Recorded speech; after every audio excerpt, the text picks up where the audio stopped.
La doctora Laura Suaje, bueno, casi una amiga de la casa, diría yo. Vocal y actual presidente de la sala laboral de la Cámara de Apelaciones de la Ciudad de Concordia. Así que bueno, sin más presentaciones, Laura, te dejamos. Muchas gracias. ¿Ahí se escucha el micrófono? ¿Se escucha? Bueno, vamos a hablar de un tema absolutamente distinto. Así que bueno, cambiamos las cabezas y bueno, ingresamos al derecho del trabajo y a la reparación de los daños generados por la violencia de género en el trabajo. Bueno, antes que nada agradecer, bueno, tenía pensado una exposición tal vez más completa, pero voy a tratar de sintetizar algunos conceptos para que no se haga larga la jornada. Bueno, antes que nada, obviamente agradecer al colegio, a la sección Concordia, la persona de su presidente, el doctor Silvio Rugolotto, y también al doctor Del Valle, que me invitó a participar, me pidió que hable de esta temática.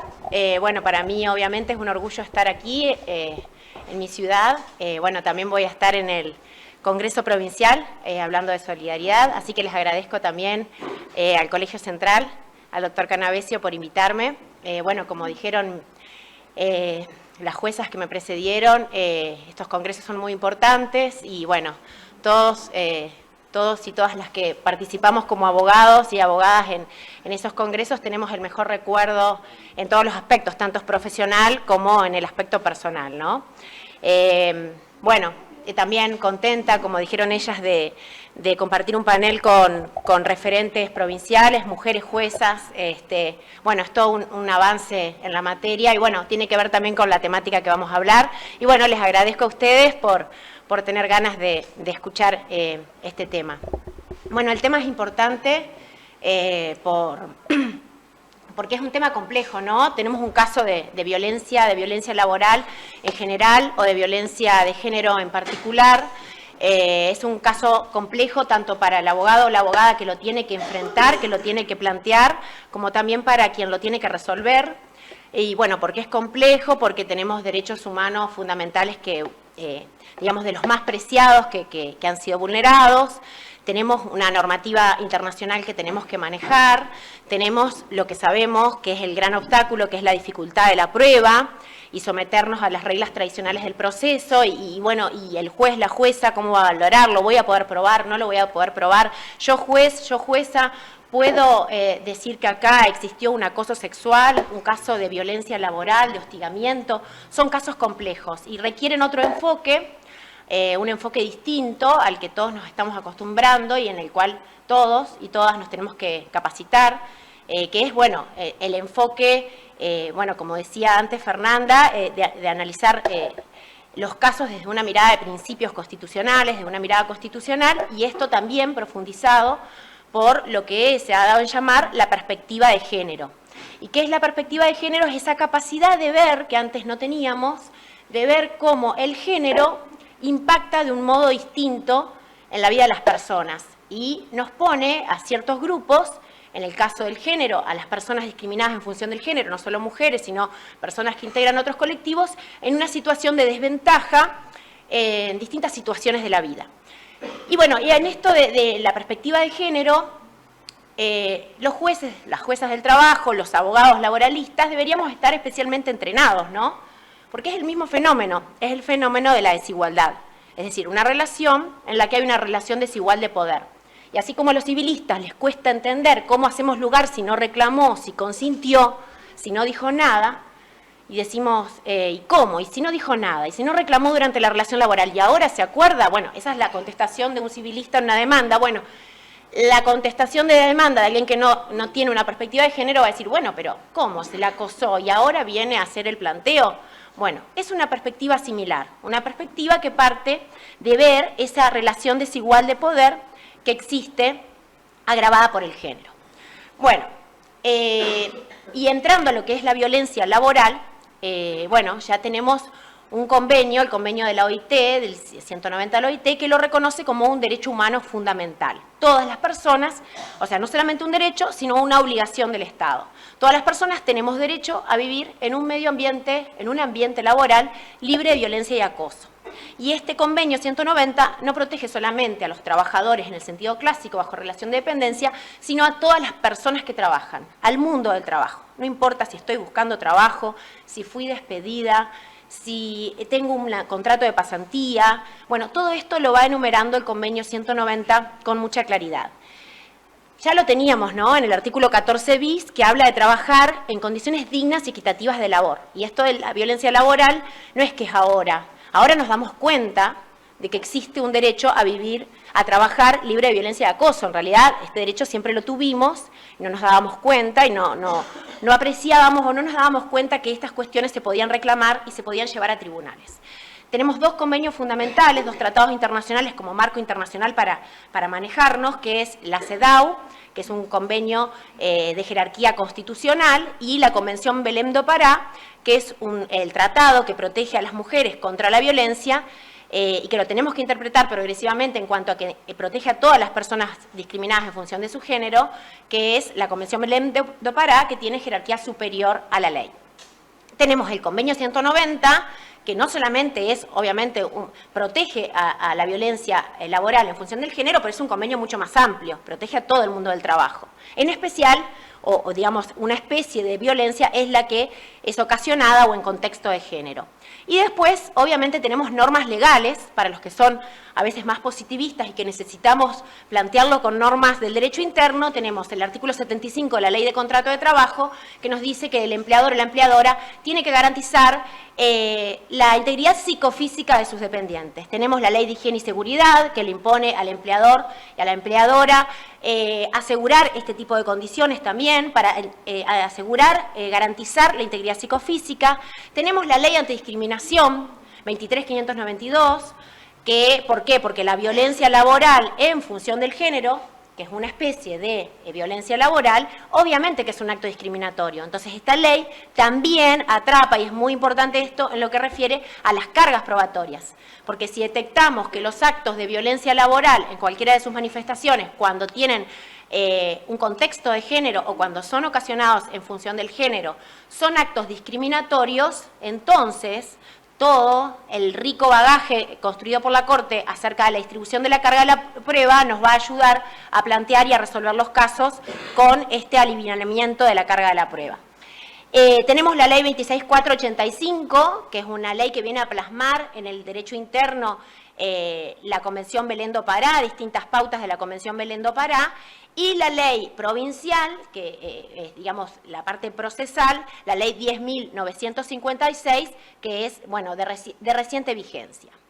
Pero bueno, todo este bagaje normativo no sirve si, digamos, cuando la persona toma la decisión de plantear en un caso, en el marco de una relación laboral, en la que ya tenemos una relación de inferioridad, es decir, la persona está en una relación desigual de poder, se anima a decir que fue víctima de acoso sexual, de violencia. Si cuando esto sucede, luego, cuando va a plantear el caso a tribunales, no lo puede probar, pero no lo puede probar, ¿por qué? Porque es analizado a la luz de las reglas clásicas de la prueba. Entonces, bueno, nos enfrentamos a otro obstáculo y tenemos violado otro derecho humano fundamental, que es el que decía Fernanda, del acceso a la tutela jurisdiccional efectiva.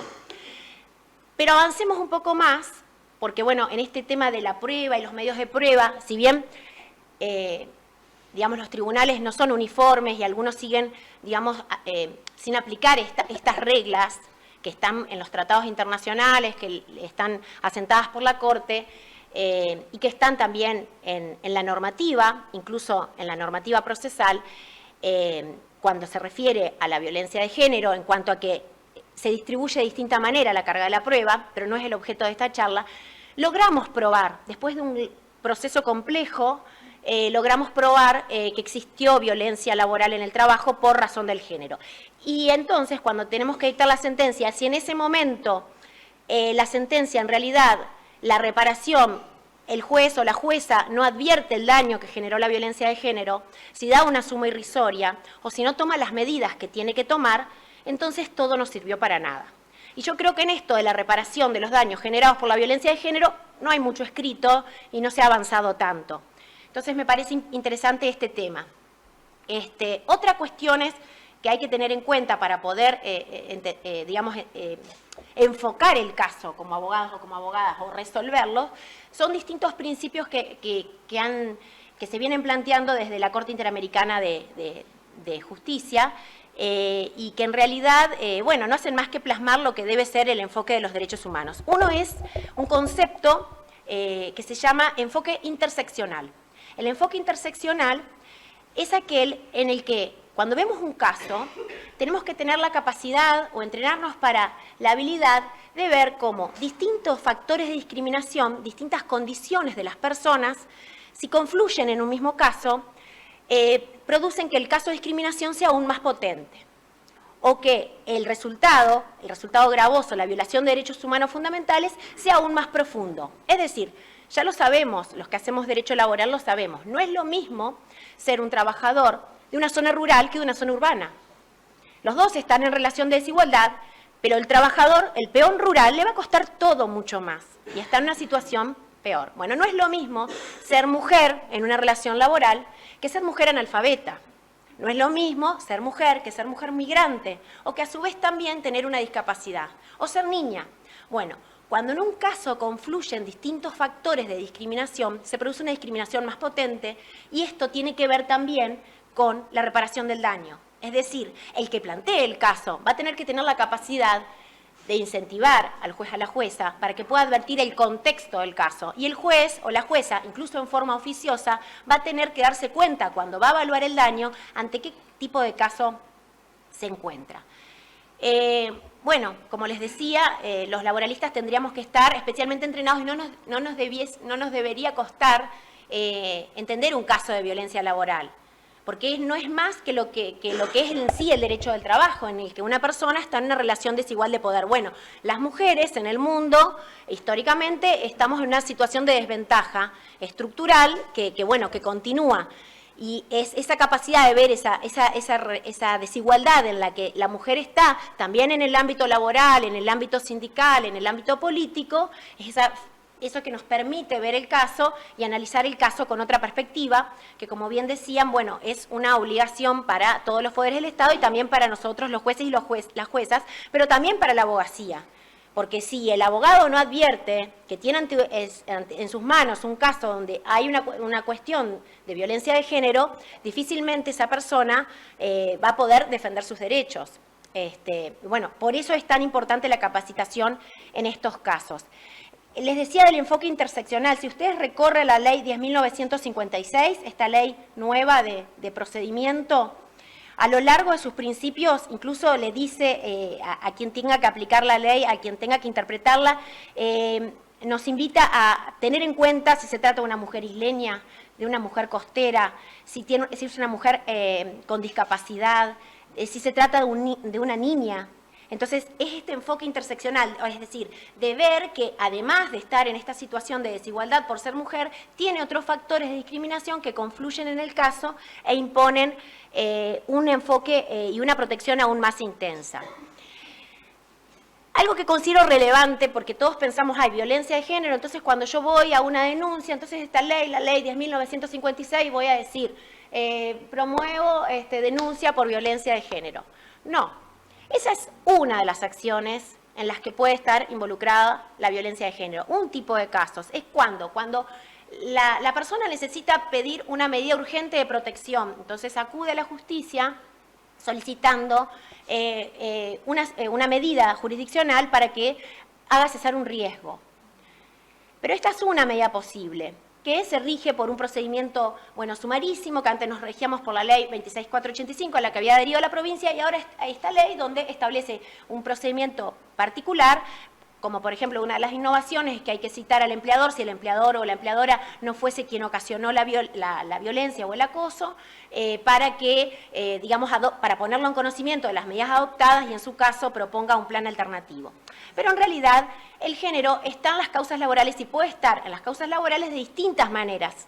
Entonces es importante que quien plantee el caso y quien lo resuelva lo tenga en cuenta. ¿Para qué? Para resolverlo como corresponde resolverlo desde esta perspectiva de género. Entonces, por ejemplo, una persona puede, y a veces no se dan cuenta que pueden reclamar este tipo de daños.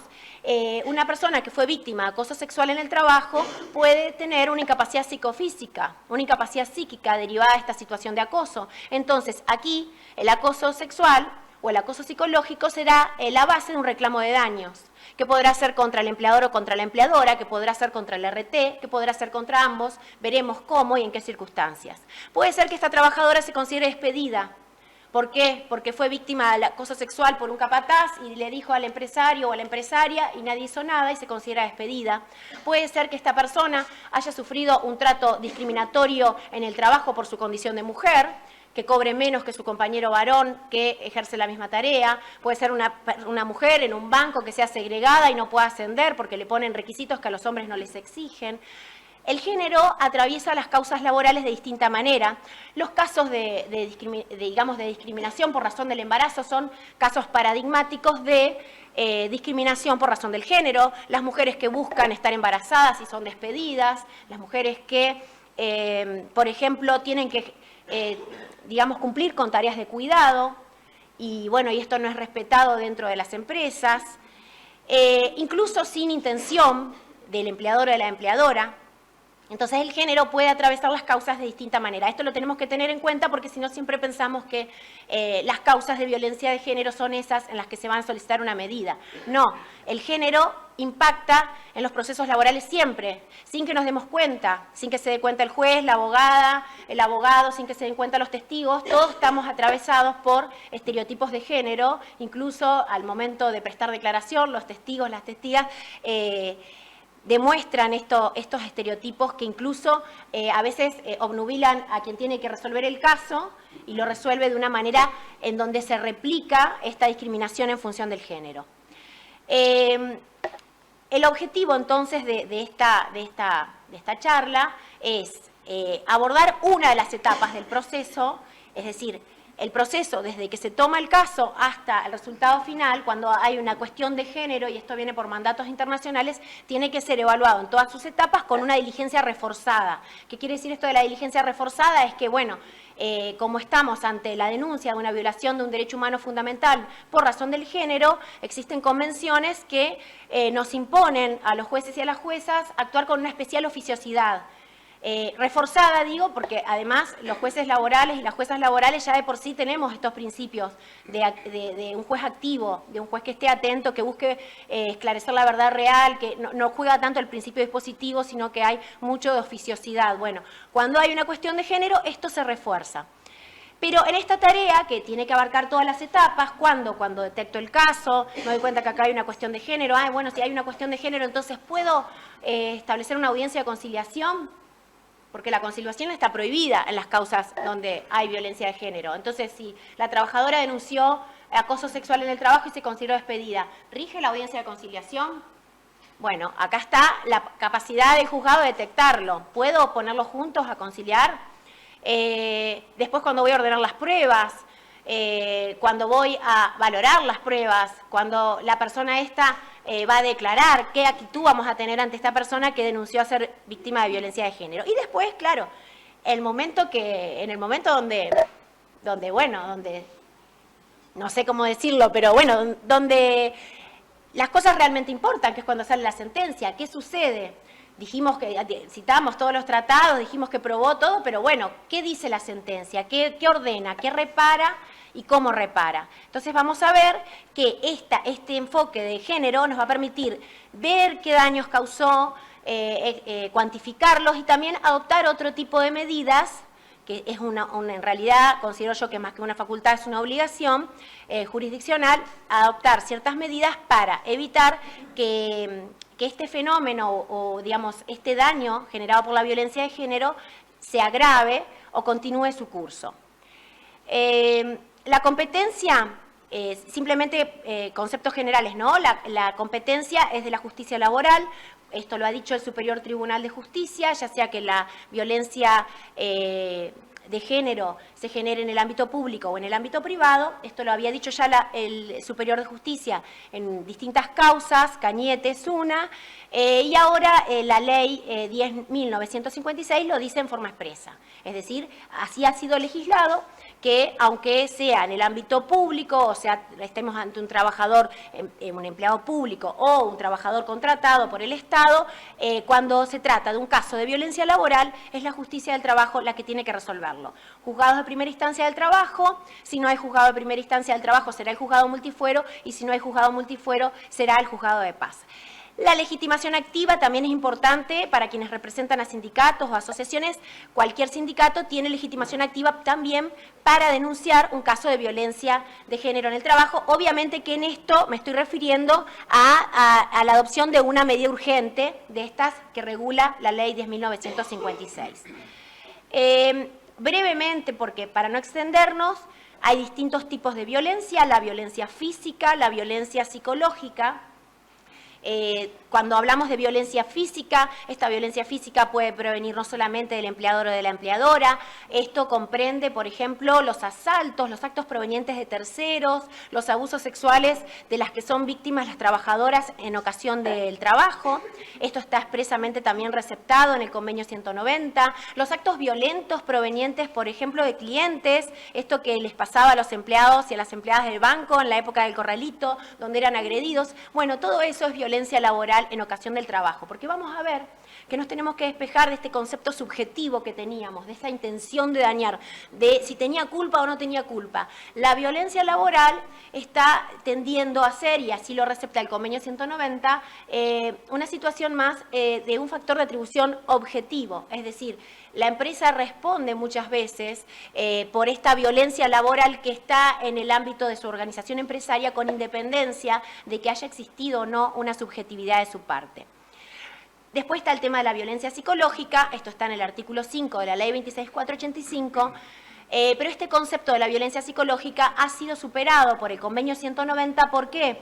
Porque el convenio 190 de la OIT tiene un concepto mucho más amplio, mucho más inclusivo de las distintas situaciones y abarca las distintas manifestaciones de la violencia laboral. Es decir, no tenemos que confundir y pensar que violencia laboral es solamente mobbing, hostigamiento, un proceso sistemático que dura no sé cuántos meses y se repite no sé cuántas veces por semana. Puede ser que a mí, mi empleador me grite en el medio de una reunión y eso es violencia laboral. Después veremos qué reparación tiene, qué medidas habrá que tomar, si es violencia laboral. Después veremos el daño, qué daño produjo. Pero no podemos decir que para que sea violencia laboral tiene que ser un acto repetitivo. Es decir, el propio convenio lo dice expresamente, puede ser una sola vez o de manera repetida. Pueden tener por objeto causar un daño, pero también puede ser que no hayan tenido por objeto causar un daño, sino que sean susceptibles de causarlo. Susceptibles de causar un daño que puede ser físico, psicológico, económico, y dentro de este concepto amplio del convenio 190 está la violencia laboral por razón de género. Todos los trabajadores están protegidos por el convenio 190, no solamente las mujeres o las personas discriminadas en función de su género. Cuando define la violencia de género, dice, o la violencia o el acoso en razón por motivo del género, es cuando afecta desproporcionadamente a uno de los géneros. Por ejemplo, el acoso sexual se considera que es un caso de violencia de género y discriminación en función del género, porque más allá de que existen hombres que son acosados sexualmente, las estadísticas demuestran ampliamente y mayoritariamente que las que lo sufren son las mujeres. Y dentro de las mujeres, y volvemos al concepto interseccional, las mujeres jóvenes, las mujeres que están en su primer trabajo, las mujeres solas, las mujeres migrantes son las que más sufren acoso sexual.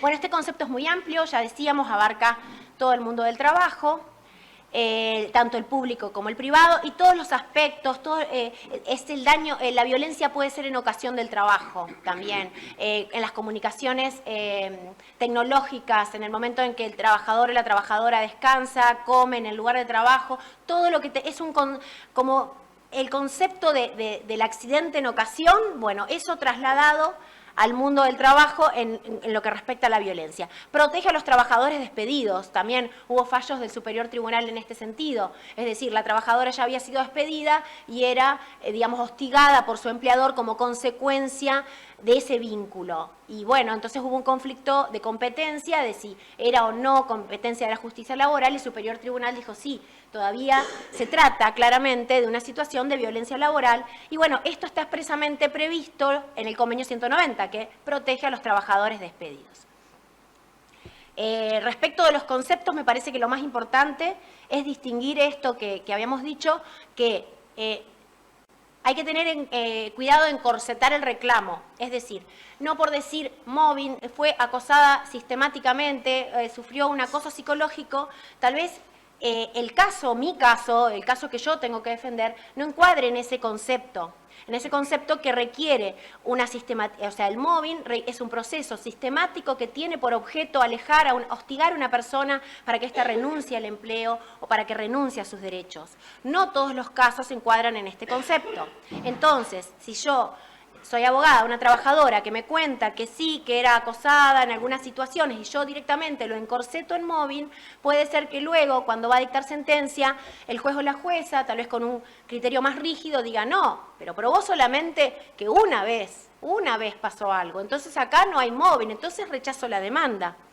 Y sin embargo, era un caso de violencia laboral que está mal planteado, encorsetado, cuando no debió serlo. Entonces, no hay que internarse tanto en esas conceptualizaciones, sino invocar con claridad cuáles fueron los hechos que son susceptibles de ser encuadrados en el concepto de violencia laboral, que es muy amplio y que no tiene ningún tipo de tipicidad. Obviamente, va a ser mucho más difícil probar sin perjuicio de esto que les decía, de la amplitud probatoria, de los indicios, de las presunciones y de la distribución de las cargas probatorias, siempre va a ser más difícil probar un proceso que tiene la intención de destruir a una persona y que requiere una cierta sistematicidad, un plan de acción, que probar actos de violencia laboral. Entonces, ojo en el reclamo porque esto se ve mucho. Obviamente también hay situaciones que no encuadran en violencia laboral, no toda esa aveniencia en el ámbito del trabajo es violencia laboral. Obviamente que la persona que es titular de la empresa tiene poderes de dirección, poderes de contralor, poderes de incluso de sanción, de organización de la empresa, siempre y cuando, y esto está en la ley, la ley de contrato de trabajo en sus artículos, siempre y cuando estos poderes se ejerzan con el respeto de los derechos de los trabajadores y de las trabajadoras. Bueno, acá no vamos a estar hablando de violencia laboral porque exista una demanda de trabajo superior o porque se den instrucciones o porque exista un conflicto interpersonal en la empresa. Después, otra cuestión importante es el tema de la posición jerárquica, si estamos... pero lo decimos brevemente, un acoso horizontal, que es cuando son compañeros o compañeras de trabajo, los que, digamos, la víctima es víctima de alguien que está en la igual posición jerárquica dentro de la empresa, el acoso descendente y el acoso ascendente. Todas estas cuestiones, cuidado en el momento de invocarlos, porque también puedo decir que sufrí un acoso chantaje y resulta que, digamos, un acoso vertical descendente y resulta que después se prueba que era compañero de trabajo. Entonces, bueno, estas cuestiones que en realidad vistas, digamos, contextualmente y tal vez por algún juez o alguna jueza que tenga una mirada más amplia podrían no tener ningún resultado adverso, tal vez si lo miramos con los ojos de la congruencia clásica pueden hacer fracasar un reclamo. También el tema de los motivos del acoso, de por qué la acosaba, de decir la acosaba para, y después yo no puedo probar ese para. Son datos irrelevantes, no importa por qué la acosaba. La violencia laboral es objetivamente un hecho reprobable, con independencia de cuál haya sido la intención de su autor. Y, obviamente, tener en cuenta cómo se ha manifestado este proceso de violencia. A veces se limitó la comunicación, se le asignó tareas que no eran las propias de su categoría, se la aisló. Obviamente, el acoso sexual va a ser muy difícil de probar. Entonces, aquí, obviamente, vamos a tener que acompañar o ofrecer pruebas tendientes a reunir un cuadro indiciario. El tema del acoso sexual, Bueno, obviamente es importante tener en cuenta que es un tipo, según la OIT y la CEDAW, un tipo de discriminación en función del género. Entonces, si tenemos en cuenta esto, podemos alivianar la carga probatoria del acoso sexual, que digamos, hace décadas atrás se requería prueba muy exhaustiva que nunca iba a poder ser aportada. Voy esto rápidamente para poder ingresar al tema, son las conceptualizaciones que tienen que ver después con el tema de la reparación de los daños. Llegamos al planteo del caso, la prueba del caso, la resolución del caso con perspectiva de género, la valoración de la prueba, son, bueno, todas cuestiones que son para otra charla específica de eso. Pero quiero ir al tema de la reparación del daño.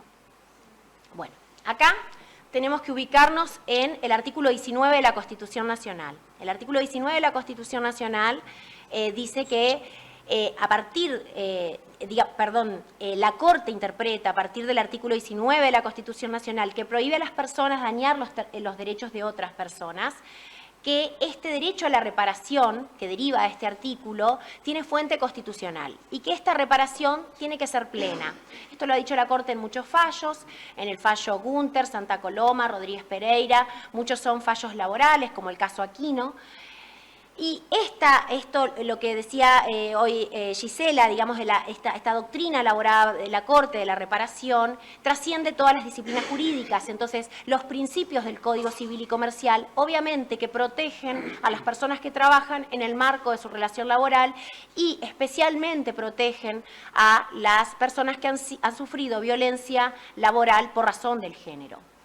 Entonces, lo que tenemos que tener en claro entonces es que todo acto de violencia laboral merece una reparación integral y que esto tiene fuente en el artículo 19 de la Constitución Nacional y que también tiene recepción legal expresa. ¿Por qué recepción legal expresa? Bueno, por ejemplo, porque el artículo 1 de la Ley 23.592, cuando habla de los actos discriminatorios, dice que la víctima de un acto discriminatorio, y toda víctima de violencia de género lo es, tiene derecho a pedir el cese del acto discriminatorio o, a su elección, pedir la reparación integral de los daños y perjuicios.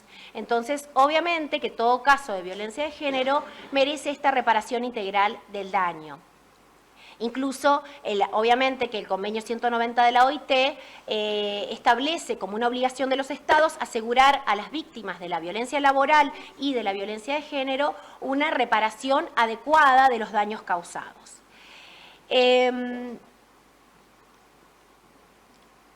Algo que tenemos que tener en cuenta los laboralistas, que estamos acostumbrados a manejarnos con tarifas,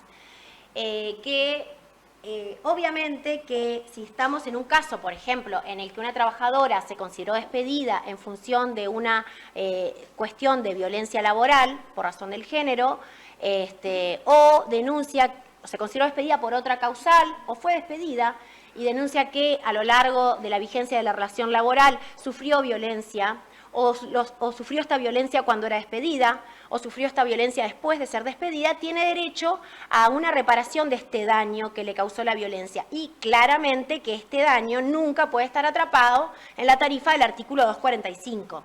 Esto que parece una obviedad, se ve en los planteos, se ve en las sentencias también, digamos de que el artículo 245 comprende todos los daños derivados, sí, todos los daños derivados de la extinción justificada del contrato de trabajo.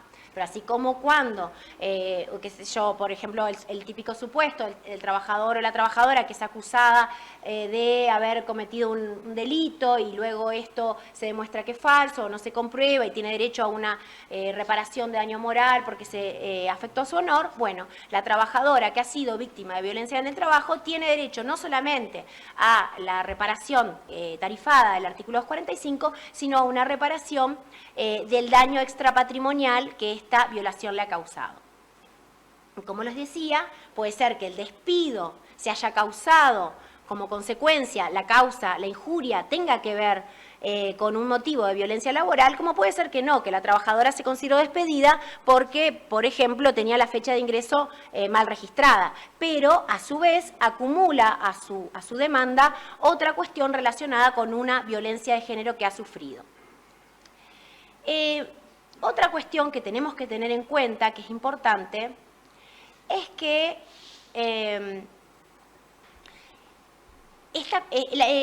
ingresar al tema de los factores de riesgo psicosocial.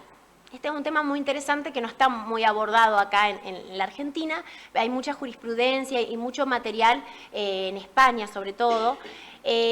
Digamos, los factores psicosociales son, digamos, las formas de organización de las empresas, por ejemplo, la distribución de tareas, los horarios, la forma en que se dan las órdenes, las formas en que se organiza el trabajo. Estas formas, estos factores de organización del trabajo generan riesgos psicosociales, el estrés, la fatiga, que la persona se siente desmotivada en el trabajo, la sobrecarga, el burnout que se dice. Bueno, todo esto también tiene que ver con la violencia y el acoso en el trabajo. Estos ambientes viciados en el que generalmente, bueno, nos acostumbramos todos y todas a trabajar, son factores que dañan la salud de las personas. Y esto es muy importante, ¿por qué?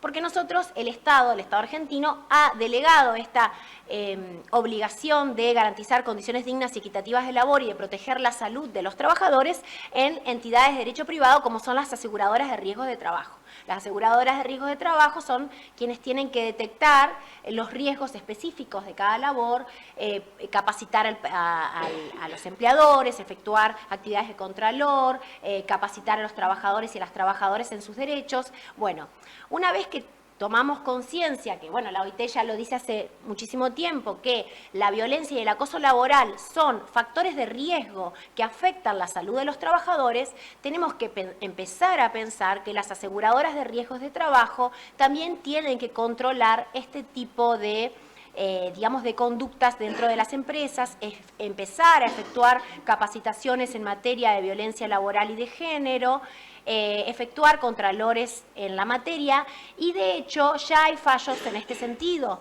en los que, aplicando la doctrina elaborada por la Corte en las causas Torrillo, Rocabado Peredo, bueno, digamos, como para ubicarnos conceptualmente, la Corte que ha dicho que una cuestión es la responsabilidad sistémica de las aseguradoras de riesgo de trabajo, es decir, la obligación de pagar las prestaciones por la incapacidad, pero que estas aseguradoras de riesgos de trabajo, si se verifican los presupuestos generales de la responsabilidad civil, es decir, el acto ilícito, el daño, la relación de causalidad entre el hecho y el daño y el factor de atribución suficiente, entonces en tal caso deberán responder integralmente por el daño que causan. Entonces, cuando pensamos que la ART puede ser responsabilizada por ejemplo, el daño que sufrió un trabajador porque no recibió capacitación acerca del modo en que debía desarrollar su labor o porque no se le dieron los instrumentos, los elementos de protección necesarios, también tenemos que empezar a pensar que si en un ambiente laboral las personas o las mujeres, por ejemplo, están sometidas a situaciones de violencia laboral, entonces, si la ART no efectuó los controles en la materia, puede llegar a ser responsabilizada en este aspecto. Y de hecho hay fallos en este sentido. En el sentido de que se responsabiliza a las ART en forma integral porque se comprueba en el proceso que existía una situación de violencia laboral respecto de los trabajadores que incluso es puesta en conocimiento de la empresa y que en realidad la aseguradora de riesgos de trabajo, esto se ve mucho por ejemplo en empresas grandes, en empresas importantes, las aseguradoras de riesgos de trabajo no efectuaron nunca controles en la materia, capacitaciones específicas en materia de prevención de riesgos laborales. Incluso el convenio 190 de la OIT lo establece ya como una obligación de los estados, tener en cuenta a la violencia laboral y al acoso laboral como un riesgo que afecta a la salud y la seguridad de los trabajadores y que los empleadores lo establece como una obligación que el Estado tiene que empezar a legislar para que los empleadores y las empleadoras adopten políticas específicas de prevención de violencia laboral en los ambientes laborales. Entonces, este puede ser un factor para responsabilizar civilmente a la aseguradora de riesgo de trabajo por la situación de acoso en que puede haber sufrido una trabajadora dentro del ambiente laboral. Otra forma de responsabilizar y obtener la reparación del daño es, como decíamos hoy, la responsabilidad sistémica. Pero claro, para que una trabajadora o un trabajador discriminado en función del género tenga derecho a una reparación sistémica, por ejemplo, si tiene una enfermedad psicológica, obviamente que esta enfermedad va a tener que figurar en un listado y va a tener que cumplir ciertos recaudos que están establecidos en el decreto 658 del 96, que es el baremo sistémico. Pero a través de distintos fallos que ha ido dictando la Corte, por ejemplo, la causa Rivadero y nuestro superior tribunal en la causa Abrigo, se ha sentado el criterio según el cual, y esto está en consonancia con el convenio 155 de la OIT, si una enfermedad ha sido causada por el trabajo o el trabajo ha actuado como un factor concausal, entonces debe ser objeto de reparación sistémica aun cuando no figure en el listado. Obviamente que para esto va a haber que declarar la inconstitucionalidad del baremo. De hecho, hay casos, por ejemplo, de mujeres que han sido víctimas de abuso sexual en el trabajo y que tienen una enfermedad psicológica por esta circunstancia y el baremo no atrapa esta situación y se ha decretado la inconstitucionalidad por esa razón. Nosotros tuvimos el caso de una trabajadora que había sido víctima de hostigamiento, comprobado hostigamiento dentro de un hospital y se termina condenando a la aseguradora en el marco de la acción sistémica por esta incapacidad psicológica que se logró demostrar en el proceso que la trabajadora había sufrido y que la incapacitaba psicológicamente para el trabajo como consecuencia de un proceso de hostigamiento que sufrió en el ámbito de un hospital. Otra cuestión importante, bueno, entonces tenemos la acción, digamos, contra el empleador o contra la empleadora en el marco de un juicio de cobro de pesos, una situación de despido o un reclamo de daños laborales derivado de una discriminación laboral. Tenemos los daños generados por la violencia laboral en el trabajo con motivo de género. Esas serían las acciones y tenemos las medidas de protección que decíamos que íbamos y promovíamos una denuncia de violencia laboral, en lo que en realidad lo que se está pidiendo es al juez o a la jueza que tome una medida urgente porque la persona está atravesando una situación de riesgo dentro del trabajo, que son estas que regula la ley 10.956. Una vez demostrada esta situación de violencia de género, tenemos que llegar al momento de evaluar el daño, de la evaluación del daño que genera la violencia de género en el trabajo. Y bueno, un error conceptual muy común es considerar que porque la persona no sufrió o no logró demostrar un daño psicológico, entonces la acción debe ser rechazada. Porque la pericia arroja que esta persona no tiene un daño psicológico o en realidad este daño psicológico es producto de un cuadro de vulnerabilidad previo o en realidad es un daño psicológico permanente. Bueno, este es un error conceptual. ¿Por qué? Porque en realidad la violencia de género en el trabajo, la discriminación, siempre provoca un daño. Y es un daño a la dignidad de la persona. Toda persona que es víctima de violencia laboral ve afectada su dignidad, sus derechos personalísimos. Esta violación a este derecho humano fundamental de la persona, una persona que, por ejemplo, fue acosada por su empleador, acosada sexualmente o acosada psicológicamente, y luego la pericia no tiene daño psicológico. Y se comprobó que esta persona era acosada sexualmente en el trabajo. ¿No hay daño, les pregunto? Sí hay un daño. Es un daño extrapatrimonial, el daño moral que todos conocemos. Como todos sabemos, el daño moral no requiere una prueba específica. Se tiene por comprobado, esto es un concepto clásico in re ipsa, por la sola producción del hecho dañoso. Si yo soy discriminada en el trabajo porque soy, porque tengo una enfermedad y se considera que, por ejemplo, fui despedida porque tengo, porque soy diabética. Y bueno, y me despiden y el juez va a decir, sí, acá hubo discriminación, sí, esta persona tiene derecho a una reparación en concepto de daño extrapatrimonial. Esto es lo mismo, es decir, obviamente si en el juicio se logra acreditar que esta persona tiene un daño psicológico permanente, tendrá una reparación superior, incrementará las parcelas del daño y tendrá no solamente un daño extrapatrimonial, sino también tendrá un daño patrimonial. Pero lo que tenemos que tener en claro es que siempre hay una afectación, un daño a la persona, que es el daño a la dignidad de la persona. Entonces, aunque no se pruebe el daño psicológico, es un error conceptual. Dos tipos de errores pueden ser. Considerar que el daño psicológico es un elemento configurativo del acoso, es decir, como no hubo daño psicológico no hay acoso, y esto se ve en algún tipo de razonamiento, Y no es, el convenio 190 lo dice clarito, que cause o sea susceptible de causar un daño. Pero objetivamente la conducta tiene que ser grave, es decir, una conducta de un tipo de manifestación de violencia laboral, objetivamente es apta de generar un daño, aunque luego este daño no se pueda plasmar en una pericia, en un porcentaje de incapacidad. Siempre hay un daño a la persona. Y el otro error en el razonamiento es pensar que porque la pericia no arroja un determinado porcentaje de incapacidad, entonces la acción resarcitoria debe ser rechazada. Bueno, esto se relaciona con la vulnerabilidad previa. Bueno, esta trabajadora en realidad, bueno, ella ya era conflictiva, ella tenía un problema, se había separado del marido, había perdido el hijo, es una persona que ya tiene una historia personal, familiar o laboral complicada. ¿Y qué? ¿Y esto quiere decir entonces que ese empleador o empleadora no tiene que puede causarle violencia? ¿Que le va a poder causar violencia porque se había divorciado?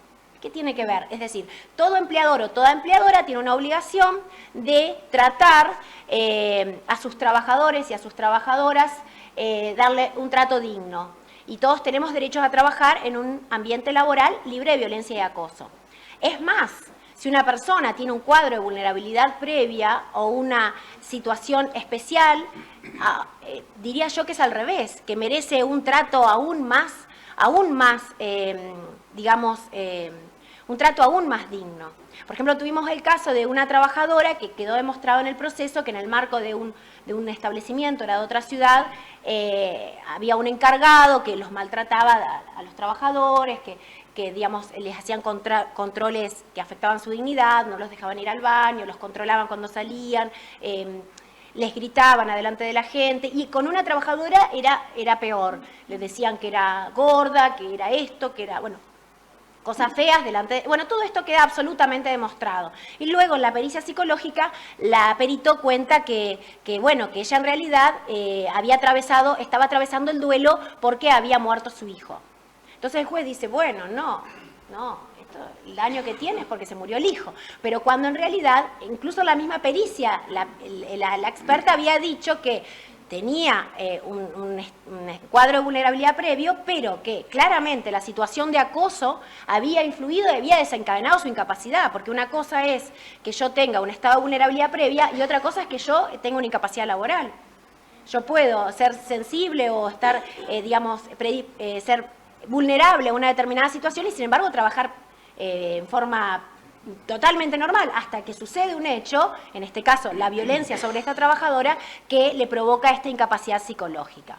Entonces, bueno, eso también es una cuestión para tener en cuenta. Por ejemplo, hay un fallo de la Cámara Contencioso Administrativa de Paraná, cuando Gisela era jueza de esa Cámara, que precisamente tienen en cuenta eso, que en un caso de acoso sexual en el ámbito policial, lo que se tuvo en cuenta es que más allá de ese estado que pudo predisponer a la trabajadora, esa historia psicológica previa, tuvo entidad para provocar o agravar esa incapacidad resultante del cuadro de acoso sexual.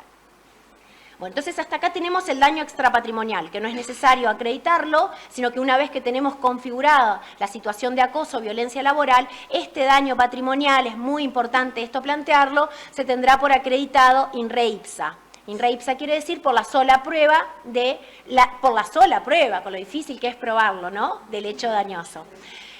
Pero el daño patrimonial es distinto. El daño patrimonial hay que invocarlo con más claridad y hay que acreditarlo. Entonces, sin que sea tampoco una cuestión sacramental, pero sí hay que explicarle al juez o a la jueza las distintas parcelas del daño. Entonces, ¿cuándo vamos a tener daño material? Vamos a tener daño material aquí sí, cuando tenemos una incapacidad psíquica, por ejemplo, que surja de la prueba pericial psicológica. Vamos a tener aquí entonces una pérdida de la capacidad de ganancia. La trabajadora tenía un 100% de incapacidad y ahora tiene un 10% de incapacidad que repercute en su aptitud laboral. Entonces acá tenemos una incapacidad que es la pérdida de ganancia. También tenemos la pérdida de chance. Esta trabajadora, a partir de esta situación de hostigamiento, de acoso sexual o de violencia laboral, ha perdido chances laborales, ha perdido chances de ascenso en esa empresa. ha sido cambiada de tareas como consecuencia de esta situación de acoso. Tengan en cuenta, por ejemplo, que el acoso sexual suele mutar en acoso psicológico o en violencia psicológica. La trabajadora o el trabajador que no accede al acoso sexual o a la propuesta relacionada con de índole sexual, que tiene que ser ofensivo y no deseado, no acepta o la rechaza o, digamos, se genera una situación que luego desemboca en una situación de acoso psicológico. Esto también es muy importante plantearlo. A veces no se logra aprobar el acoso sexual, pero sí se logra aprobar todo este proceso posterior que sufre la trabajadora en el ámbito laboral luego de que no accede a esta situación. Bueno, esta pérdida de la capacidad de ganancia, esta pérdida de chance, el tratamiento médico y psiquiátrico, los gastos que esta trabajadora debió afrontar de su patrimonio como consecuencia de la situación que vive, que la termina afectando físicamente, esto está comprobado. La violencia laboral y el acoso causan secuelas profundas en la salud de las personas, físicas y psíquicas. Pero hay todas unas cuestiones físicas que comienzan, y aquí están las licencias, los certificados, todas estas cuestiones es importante invocarlas y acreditarlas en los procesos porque también son objeto de reparación. El consejo, desde mi posición, digamos, es que para la adecuada defensa de la víctima, invocar, alegar y argumentar acerca de la entidad lesiva de todos estos daños para que el juez o la jueza que tenga que apreciarlo pueda, si bien obviamente debemos y podemos hacerlo oficiosamente, pero para que el juez o la jueza pueda apreciar la entidad lesiva, la real dimensión del daño que causa la violencia de género y no diga, ajá, 10% y saca una fórmula y se terminó. Tengo que ver más allá del caso y para eso a veces no, siempre es muy importante la labor profesional del abogado o de la abogada. El concepto de la reparación plena, el artículo 1746 del Código Civil que nos enumera todas las parcelas del daño. Tengan en cuenta que el artículo 1740, quise decir antes, el 1746 contiene una fórmula que, bueno, los laboralistas la conocemos porque es más o menos lo que era Buoto, lo que es Méndez, una fórmula. Pero esta fórmula, entiende la doctrina, es un piso, es decir, solamente repara una parte del daño, la pérdida de la incapacidad funcional. Y obviamente también tenemos que tener en cuenta, y lo dijo la Corte y lo reitera en su composición actual, que las fórmulas, en realidad, que el daño no se puede calcular en base a una mera fórmula, sino que el daño que provoca el daño laboral no impacta solamente en la pérdida de la capacidad de ganancia de las personas, sino que afecta a todos los aspectos de la vida de la persona, los aspectos personales, familiares, sociales. Esto está muy desarrollado en la causa Ontiveros, que es de la Corte en su composición actual. Y es también importante tener en cuenta que aunque la víctima pueda seguir trabajando, esto no obsta a que tenga derecho a esta reparación de la pérdida de la capacidad de ganancia. Esto está expresamente previsto en el Código Civil y Comercial.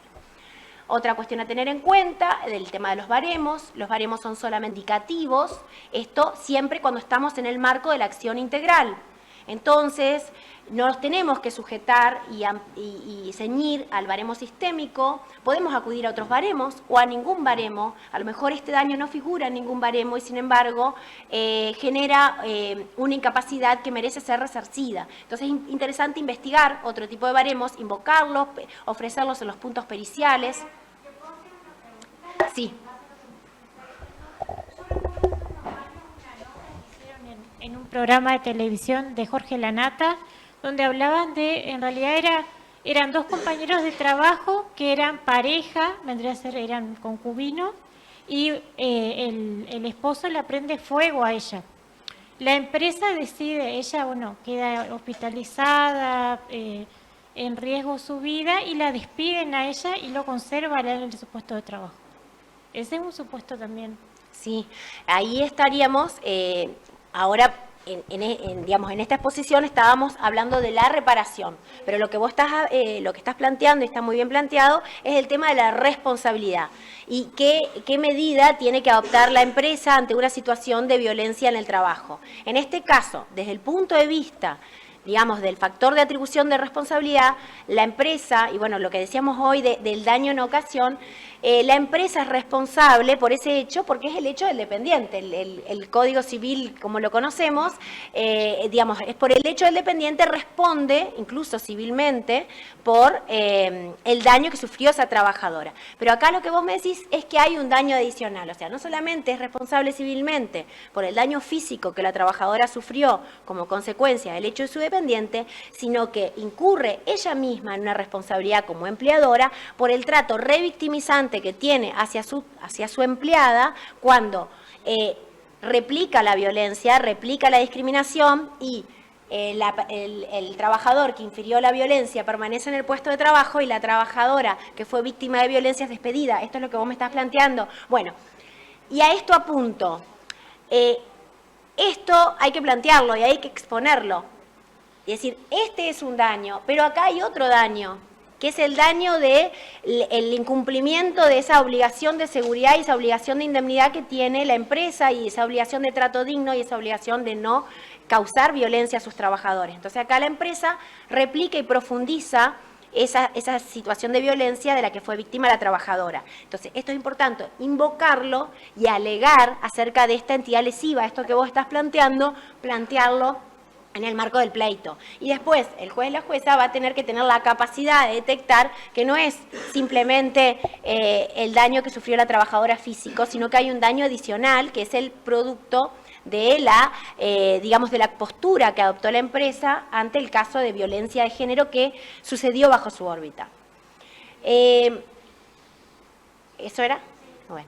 Después, otra cuestión que tenemos que tener en cuenta es que, como decíamos hoy, de las tarifas que tanto necesitamos los jueces y las juezas y también los abogados. ¿Qué reclamo? ¿Cuánto reclamo? Es mucho, me van a imponer las costas, va a estar mal, me van a poner plus petitio, reclamo de menos y si no me dan... Bueno, todas esas incógnitas antes de plantear el caso, me parece que un parámetro a tener en cuenta como un piso mínimo para decirle al juez a la jueza es la tarifa del despido por razón de maternidad.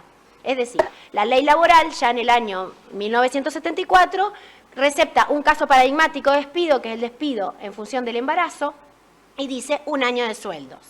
Y si a un sindicalista o a un dirigente de hecho, a partir de, digamos, de la construcción que ha hecho la Corte, bueno, pero digamos un trabajador amparado por la ley 23.551, que es despedido, que es suspendido o que es removido de su función, se le paga 1 año de sueldos, porque sufre un acto de discriminación. Entonces, ¿cómo pensar que una persona que sufre acoso sexual en el trabajo o que sufre acoso psicológico en el trabajo va a tener que conformarse o va a ser justo que reciba una reparación inferior? Son casos discriminatorios que la propia legislación laboral tarifa en 13 meses de sueldo. Entonces, un parámetro objetivo al tiempo de pedir, de reclamar, es decir, cuanto menos, si yo puedo acreditar mayores daños va a ser mejor, pero por lo menos, señor juez, señora jueza, deme 13 meses de sueldo por aplicación, por analogía de la tarifa del artículo 182 de la Ley de Contrato de Trabajo. Esto es receptado por la jurisprudencia, por ejemplo, en despidos discriminatorios en función de la enfermedad. Se le da esto a los trabajadores como un piso mínimo, sin perjuicio, porque se trata de un acto discriminatorio, que la propia ley laboral ha establecido esta tarifa. Bueno, el tema de los intereses, tengan en cuenta el tema de los intereses que son desde el hecho dañoso. Esto hay doctrina vinculante en este sentido, en la causa Isla, no en un caso de violencia de género, pero es lo mismo, es un acto ilícito, los intereses corren desde el hecho dañoso. Y bueno, algo muy importante que en realidad es para la judicatura, pero que también lo pueden tener en cuenta la abogacía, tanto en el momento del alegato como en el momento de la apelación, es el tema de la facultad de fallar ultra petita. Es decir, en todos los ordenamientos procesales laborales del país, provinciales, y en el nuestro también, los jueces estamos facultados a establecer cantidades superiores a las reclamadas. No acciones no pedidas, pero sí cantidades superiores. Por ejemplo, si un trabajador que es empleado gastronómico reclama una determinada remuneración y la liquidación está en base a esa, el juez, la jueza laboral, puede aplicar la remuneración de convenio porque es la que corresponde. Y acá no viola la congruencia, sino que por el contrario lo que hace es respetar los mínimos irrenunciables. Bueno, esta facultad de fallar ultra petita, claro que se puede y se debe aplicar cuando estamos ante un caso de violencia de género en el trabajo.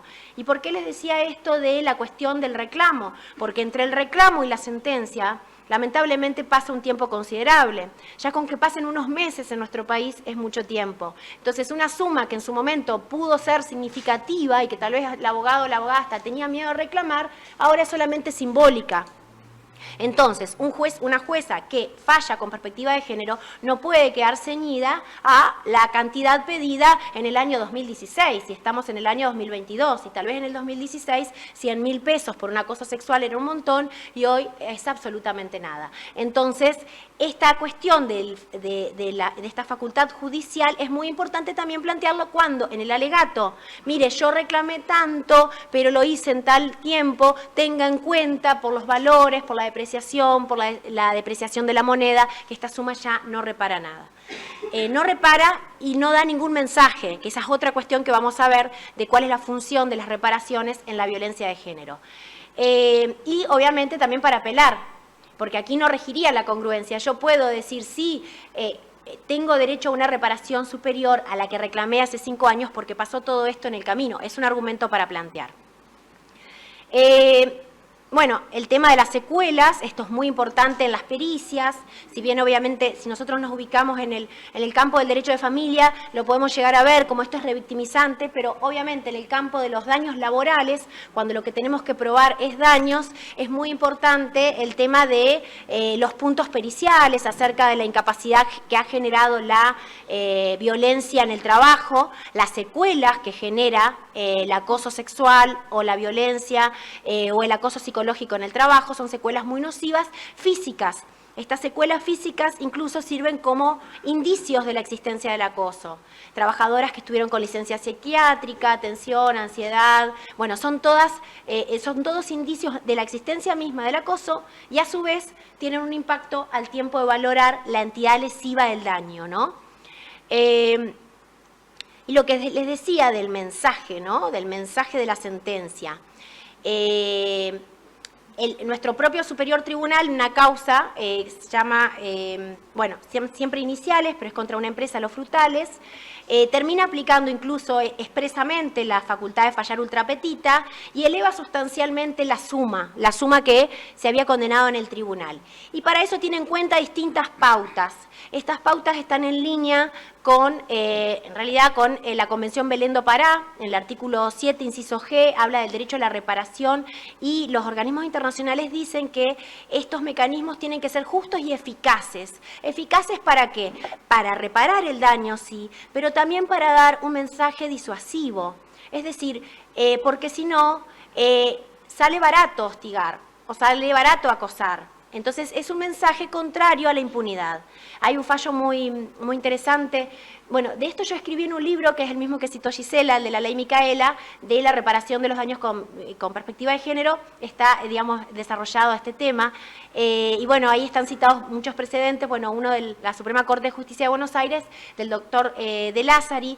Él expresaba de que no hay solamente derechos individuales en juego, sino que hay, digamos, estos casos tienen una proyección social. Entonces, esta indemnización tiene que también tener un mensaje que desaliente la violencia de género. A fin de erradicar, esto lo dice expresamente el Superior Tribunal de Justicia en la causa esta que les menciono. Y bueno, y acá estamos hablando de dinero y de esta reparación patrimonial del daño, pero también hay un aspecto muy importante que no es incluido en las demandas, que son las reparaciones en especie. Es decir, generalmente las prestaciones médicas, los tratamientos psicológicos, los tratamientos médicos, la asistencia psicológica o psiquiátrica, generalmente la víctima de violencia de género tiene secuelas en su salud psíquica que pueden ser transitorias o permanentes, pero que ameritan un tratamiento. Entonces, es muy importante que esto sea objeto de reclamo en las demandas. La Corte Interamericana de Derechos Humanos, cuando condena a los estados por causas de violencia de género, les impone otorgarles tratamiento psicológico y psiquiátrico a las víctimas de violencia de género por todo el tiempo que dure su recuperación. Obviamente que hay que tener en cuenta el consentimiento de la víctima, por supuesto, es algo que no puede serle impuesto, y hay que darle información clara e información suficiente, y ustedes dirán, esto es en el plano internacional. No, este tipo de prestaciones en especie también se pueden reclamar lógicamente de las aseguradoras de riesgos de trabajo. Esto está impuesto en una obligación en el artículo 20 de la Ley de Riesgos de Trabajo. El tratamiento psicológico, las prestaciones en especie son mientras duren los síntomas incapacitantes. Esto es muy importante para la víctima. Y generalmente este tipo de medidas no se peticionan. Se puede acumular al reclamo de daños patrimoniales este tipo de prestaciones en especie. E incluso más, estas medidas de prestaciones en especie pueden disponerse de oficio. ¿Por qué se pueden disponer de oficio? Primero, porque tenemos, jurisprudencia de la Corte Interamericana de Derechos Humanos que dice precisamente esto, que, las medidas que tomen el Estado a través de sus poderes e incluso a través de las sentencias, tienen que ser transformadoras de la realidad. Entonces hay que dar mandatos tendientes a atacar las causas y atacar las consecuencias del daño para que este daño no se continúe produciendo y no se agrave.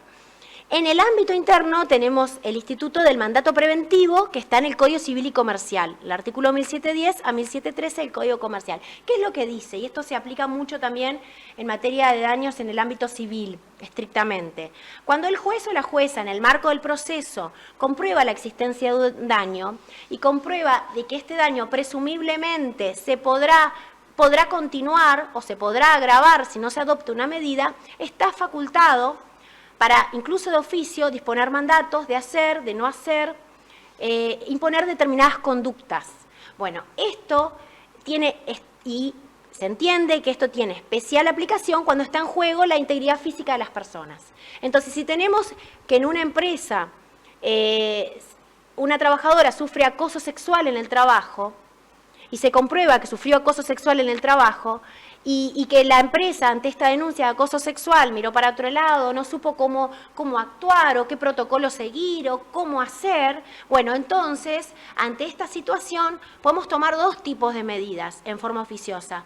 Una, tratar de prevenir que esto no continúe ocurriendo, y para eso hay que atacar las causas. ¿Y las causas cómo las podemos atacar?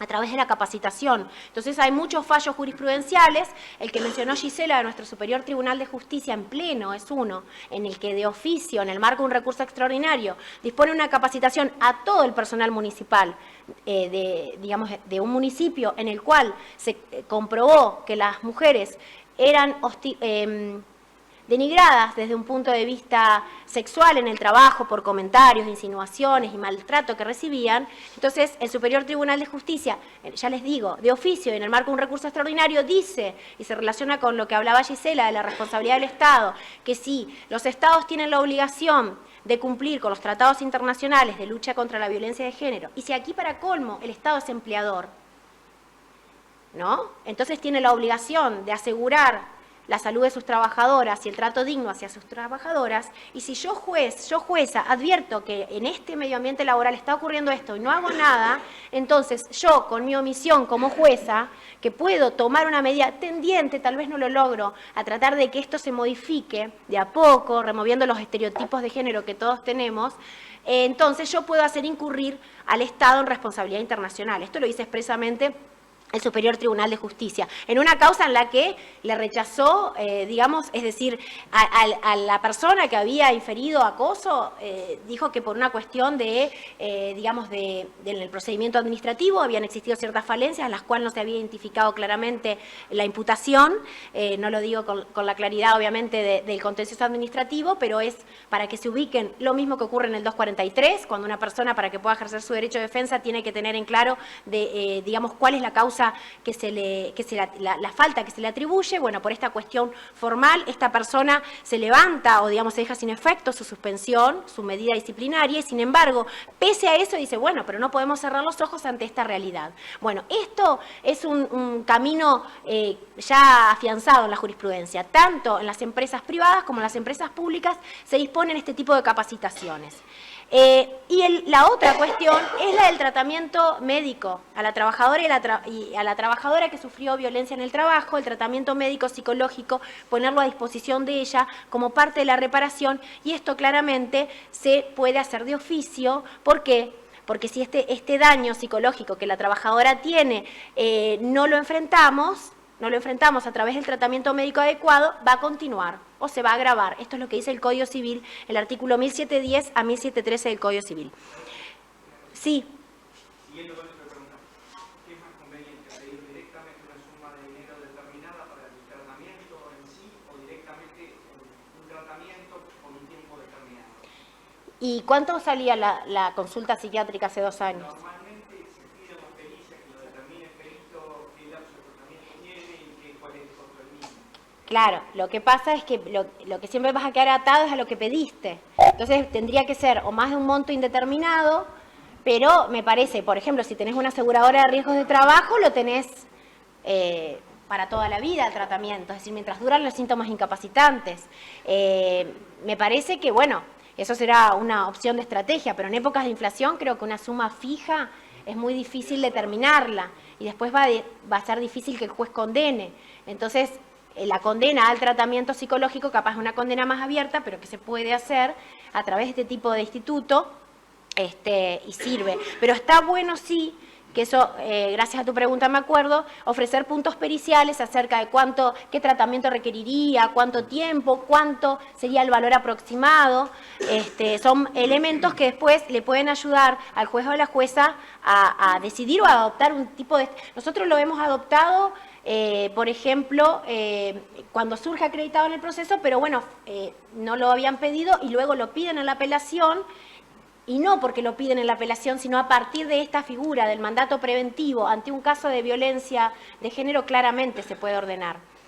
Me sentía, bueno, hace, por ejemplo, no sé, un caso en el 2016, creo que es que resolví, que me di cuenta que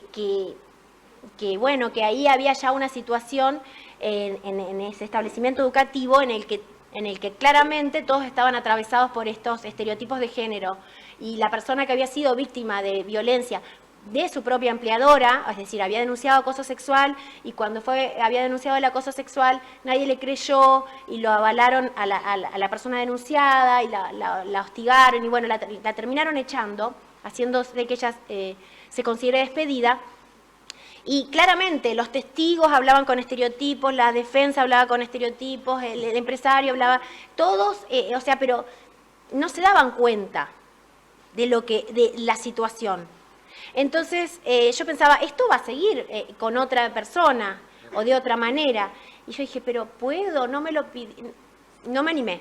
En ese momento no encontré las herramientas legales procesales, hace, 7 años. Después uno va viendo cómo en realidad las herramientas están en el código, en los tratados, en algún lado siempre hay una manera, pero tal vez uno también tiene que hacer su propio camino para darse cuenta de que esto es posible. Bueno, en ese camino, el otro día leí un artículo de Gialdino en la última revista de Rubinsal.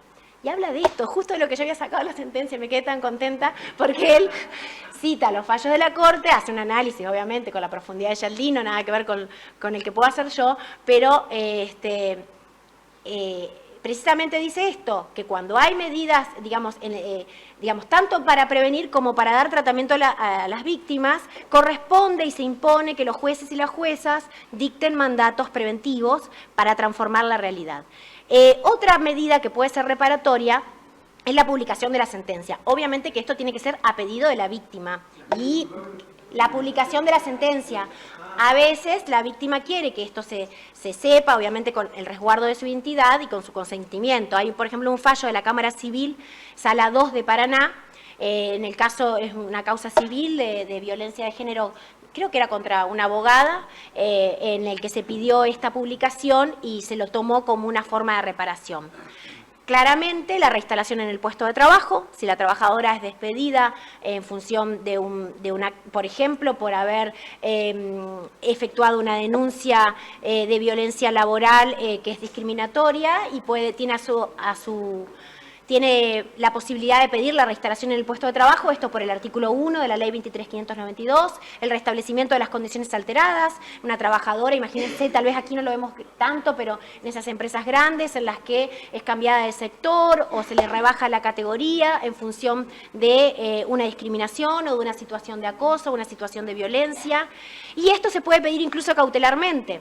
El Superior Tribunal lo ha dicho, si bien para cuestiones gremiales, que la reinstalación obviamente es mucho más efectiva en la etapa cautelar, porque no le podemos hacer atravesar todo el proceso a la trabajadora fuera del trabajo cuando hay indicios. Imagínense que si para tener por configurado el acoso bastan los indicios, ¿cuánto más bastan los indicios en el campo cautelar? En el campo cautelar, en el que de por sí ya solamente basta la verosimilitud. Entonces, a veces hacemos razonamiento inverso, decimos, no, para decretar una medida tengo que tener prueba fehaciente, porque ¿cómo voy? Y no, es al revés, porque en lo cautelar todo es provisorio e incluso puede ser dejado sin efecto. Hay un fallo muy interesante de la Suprema Corte de Justicia de Buenos Aires en el caso de una trabajadora trans que pidió su reinstalación en el municipio por una ley de cupo trans y a un voto de este juez de Lázari que les contaba, otra sentencia, que por ahí cuando vemos las sentencias decimos, ay, pero siempre es Gabriela Vázquez, o sea, siempre es Gloria Pasten, debe ser que les toca, no. Y es esto que hablábamos, no es que les tocan a ellas estas sentencias, estos casos, le toca a ella el acoso sexual o le toca a ella la violencia, no. Esas juezas tienen la perspectiva de género que les hace sacar esas sentencias, que le hace detectar la situación de género, apreciarla en el contexto del caso. ¿Por qué ciertas cámaras siempre dictan determinado tipo de situaciones? Porque las pueden visibilizar. Bueno, este juez que lamentablemente falleció hace poco, un brillante procesalista, tenía esa perspectiva de género y bueno, hace todo un análisis de cómo la doctrina Pelicori se aplica aún más en el campo cautelar. Es muy interesante. Bueno, lo de los mandatos ya dije, las medidas preventivas. En este artículo de Gialdino aborda unos fallos de la Corte Interamericana que son muy interesantes en todo lo que tenga que ver con prevención de los daños y reparación de los daños, y este enfoque interseccional que es importante. Hay uno que es empleado de fábricas de fuegos y otro que se llama buzos misquitos, que es muy interesante en materia de prevención y en las obligaciones del Estado en materia de prevención, y esto tiene aplicación respecto de las aseguradoras de riesgos de trabajo, porque precisamente en nuestro país tienen a su cargo la obligación estatal de la prevención y el control de los daños y de la higiene y seguridad, está delegado en las aseguradoras. Entonces el Estado tiene una responsabilidad por ese incumplimiento de prevención. Esto, bueno, trasciende el tema de la violencia, les digo en general, son fallos muy interesantes. Y bueno, después dictamos la sentencia, dictamos este tipo de mandatos, y por ahí pueden quedarse en la nada, ¿no? Porque decimos, bueno, mandarlo a hacer un curso, bueno, y ahí está la capacidad de quien dicte la medida de establecer recaudos concretos, por ejemplo, pedir informes pedir informes al organismo donde debe hacer el curso para ver si esto se cumplió, establecer plazos, establecer sanciones combinatorias, las sanciones combinatorias que no sean simbólicas, sino que sean, digamos, acordes como toda sanción combinatoria, acorde con el caudal económico de la persona contra quien yo tengo que vencer su resistencia.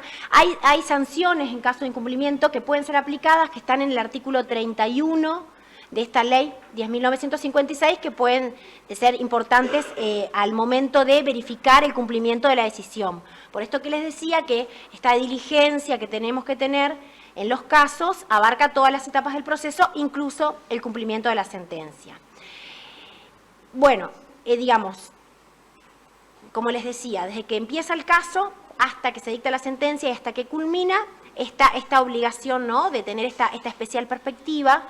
Y bueno, me parece que lo importante es que podamos apreciar que tenemos herramientas, fíjense todas las que hemos recorrido, tenemos herramientas legales y procesales. Está en los tratados, están las convenciones, están en las leyes procesales, el código de fondo. Bueno, es cuestión de utilizarlas tanto para la abogacía como para quienes estamos de este lado tratando de resolver estos casos que son tan complejos. Bueno, muchas gracias.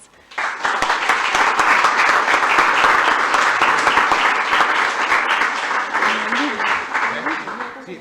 Bueno, no puedo dejar pasar por alto. La doctora nos ha obsequiado a la seccional ley de contrato de trabajo. Sí, es cortito, es una ley de contrato de trabajo que fue hecha por jueces y juezas de trabajo de distintos puntos del país. Yo escribí en algunos artículos de transferencia de establecimiento y de suspensiones. Y bueno, es interesante porque, bueno, siempre es importante el material para los abogados y las abogadas. Y bueno, entonces se lo dejo para la biblioteca.